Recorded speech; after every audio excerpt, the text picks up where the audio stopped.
Yes, vi skal lave den her brik-afvejning om 4 måske kommende økonomiske stormagter. Og vi har så valgt at lave en opgave om alle 4 brikkerne samlet set, hvor vores problemstilling var, at vi skulle redegøre for realisme og idealisme, og her er kommet ind på neorealisme. Så skulle vi undersøge briklandenes økonomiske udvikling og opstille forklaringer på det.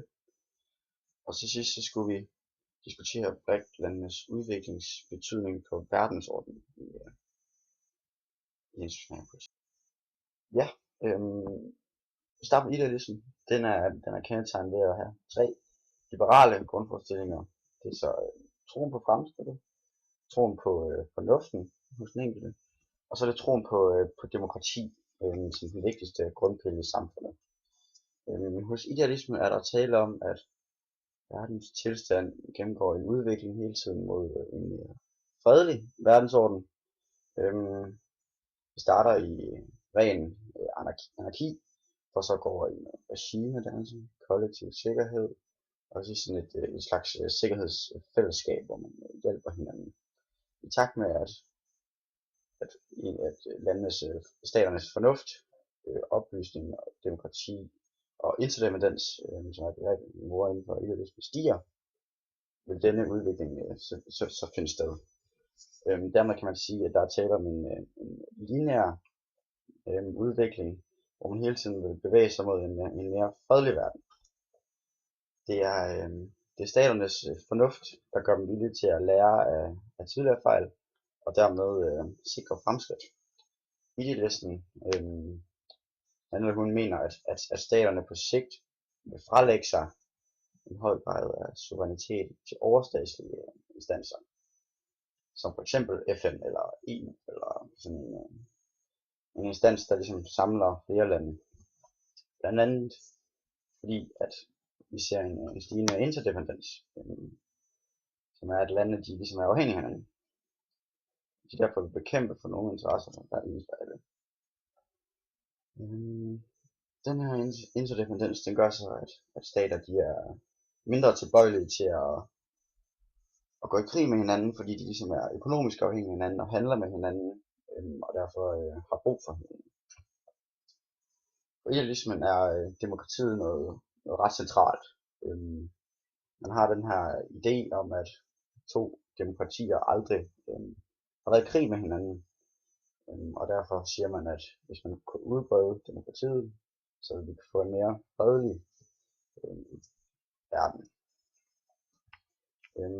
Aktørerne her i idealismen, det er stater, men samtidig er det også internationale organisationer, for eksempel FN og EU, som kan handle på vegne af en samlet statsflok. Samtidig kan man sige, at idealisme de har meget positiv fremtidssyn, og så drømmer de om en bedre fremtid og et bedre sted, en mere fredelig verden. Ja, og realismen, det er så en modsætning til idealismen. Denne teori har et andet syn på verdensbilledet og verdensudvikling. Her tror man på en mere cyklisk opfattelse, hvor tingene ligesom går igen, som årene går, så man ser de samme ting ske, med selvfølgelig flere 100 års mellemrum.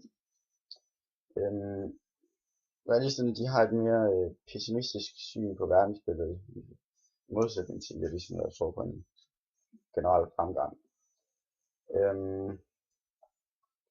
Men når man snakker om international politik, så er det mere interessant at se på den nye tilgang til realismen, som kaldes neorealisme.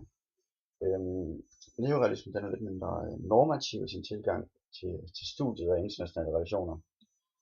Den er skabt af Kenneth Waltz, som er ligesom den ledende neorealist.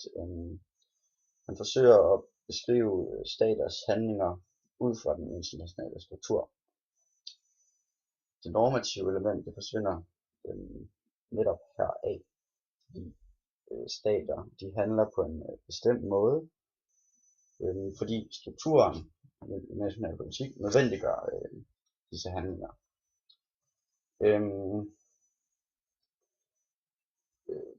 Forskellen for stater, som grundlæggende så er alle stater, har de samme meninger, de skal de samme ting. De skal inddrage skat og forsvare deres land og sådan noget. Og forskellen er så deres kapabiliteter. Altså det de har til rådighed, størrelsen af deres befolkningsstørrelse og militær styrke. Rawls mener herudover også, at internationale organisationer giver muligheder for at handle i internationale anliggender. De er begrænset af staternes brug af disse organisationer som et middel til at opnå egne mål. Det vil sige, at han mener, at internationale organisationer ikke spiller en rolle, ligesom realister mener, at det kun er stater, der er aktører. Så mener han, at de ikke spiller en rolle, fordi stater kun er med i disse organisationer for at ramme deres eget bedste. Okay, så skal vi undersøge BRIC-landenes økonomiske udvikling og opstille forklaringer på deres økonomiske udvikling.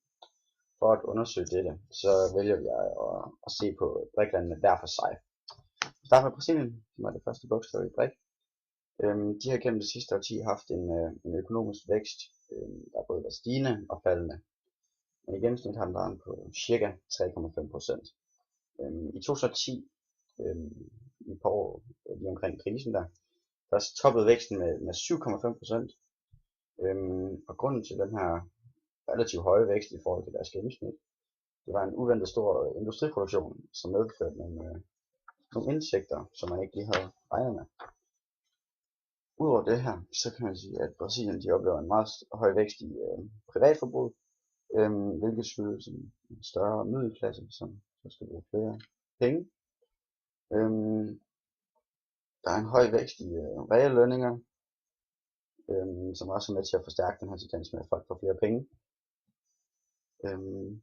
Det betyder så, at befolkningen i Brasilien de oplever at få en større købekraft. En meget vigtig pointe her i forhold til Brasiliens økonomiske udvikling, det er, at de er meget langsomt til at få forbedret deres infrastruktur og få bygget nye bygninger og så videre. De arbejder langsomt, og de er ikke særlig effektive. Og det er med til at forsinke den her vækst. Derudover så er de ikke nok fokus på uddannelse, og de mangler i høj grad højt uddannede folk til at fortsætte deres vækst. Rusland, det andet af BRIC-landene, de havde i 2010 en økonomisk vækst på 4,5%. Men i de seneste par år her, der er den faldet til omkring 2%. Og det er relativt lavt i forhold til de andre BRIC-lande.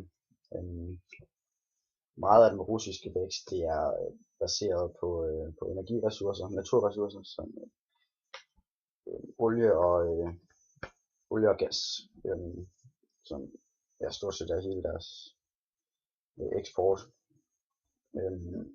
Det kan betyde, at landet de ligesom er på vej mod stagnation i sin vækst, fordi at al væksten er baseret på priserne på olie og gas. Rusland har selv lige været ude og sige her for nylig, at de forventer en årlig vækst i de kommende 20 år på ca. 2,5%. Og det er meget lavt i forhold til de andre BRIC-lande, og det viser lidt de problemer, Rusland har. Ja. Så har vi Indien, tredje BRIC-land. De oplevede fra 2003 til 2008 en økonomisk vækst på omkring 9% per år. Det er jo højere end de to foregående, og det er et tal, som ligesom er i nærheden af toppen i hele verden. Og grunden til, at Indien har oplevet den her vækst, det skal lidt tilbage til, faktisk tilbage til 1991, hvor landet var meget tæt på at gå bankerot, men så besluttede sig for at liberalisere deres økonomi, og gøre det lettere at gøre forretninger og starte virksomheder, og både for indere, men også for udlændinge. Det sætter gang i væksten,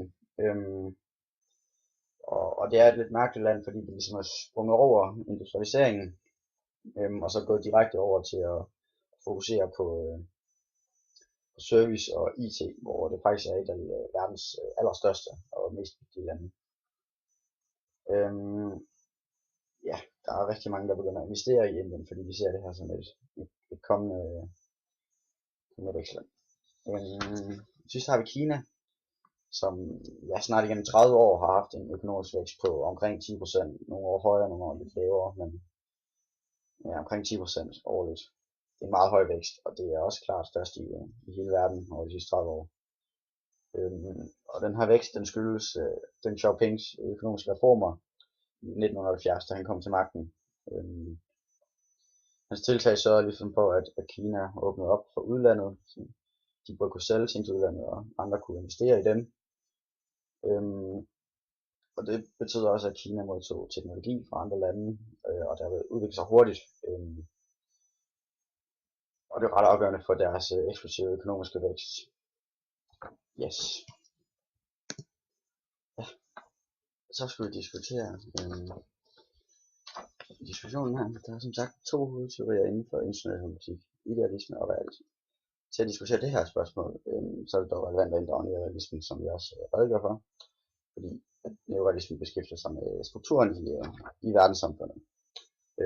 På den ene side, så vil neorealisterne anskue BRIC-landenes fremgang så logisk, da kapitaliteterne ændrer sig, og dermed også magtstrukturen. Dog er det ligegyldigt, om det er BRIC-lande eller andre lande, da det er systemet, der afgør, hvordan staterne ligesom handler, og ikke andre forhold. Selv udviklingen går altså fra et unipolært system, som vi har nu med USA, som hegemon, til et mere bi- eller multipolært magtstruktur, hvor der er flere lande, der ligesom har lederrollen.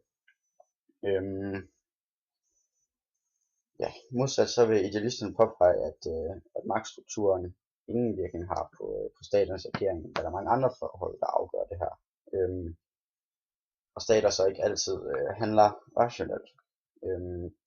Dermed kan man sige, at der ikke er fokus på verdensordenen, den som sådan ikke er gældende, hvorimod den for neorealisterne er absolut afgørende for staternes aktivitet, men den er styrende for deres handling. Yes. Hvis vi så ser på, hvorledes BRIC-landenes øgede magt kommer til udtryk i de internationale organisationer, det er relevant for spørgsmålet, da verdensordenen anses gennem magtudøvelse på internationalt plan. Her kan man fx se på, at Brasilien og Rusland hver især har købt for $10 milliarder obligationer i IMF, stor bank, hvor de har interesse i at opnå mere magt. Derudover har Kina også investeret $50 milliarder, hvor de så prøver ligesom at få mere indflydelse. Men stadig så har de kun 15% af stemmerne i både Verdensbanken og IMF. Så der er stadig lang vej til ligesom at få meget indflydelse, ligesom USA har. BRIC-landene de påpeger ofte, at de bevæger os mod en mere multipolær verdensorden, hvor BRIC-landene derfor burde have mere at sige i internationale organisationer, og derved få større magt, fordi de ligesom kan udtale sig sammen og sådan. Hvis man på den anden side så ser på BRIC-landene som en enhed, så er de meget forskellige, og det gør det svært ligesom at se dem som en samlet spiller på international politik. Vi har for eksempel Rusland, der eksporterer råvarer, Indien, som er det her service IT, Brasilien, der fokuserer på landbrug, og Kina, som fokuserer alt muligt alverdens-produkter. Og så er der har været spændinger mellem de to lande. Kina og Indien har været i krig med hinanden i 62. Derudover så har de landene forskellige styreformer. Vi har demokratierne, Brasilien og Indien, og så har vi de mindre demokratiske ikke-demokratier, Rusland og Kina. Landene de er enige om, de har en fordel i den her gruppering, men de er så forskellige, at det er svært at se på som en samlet enhed. Og derfor har vi svært at se, at de laver store resultater i et samarbejde. Ja, men alle landene de er trætte af den her USA-dominerede verden, så det kan give dem en incitament til at samarbejde.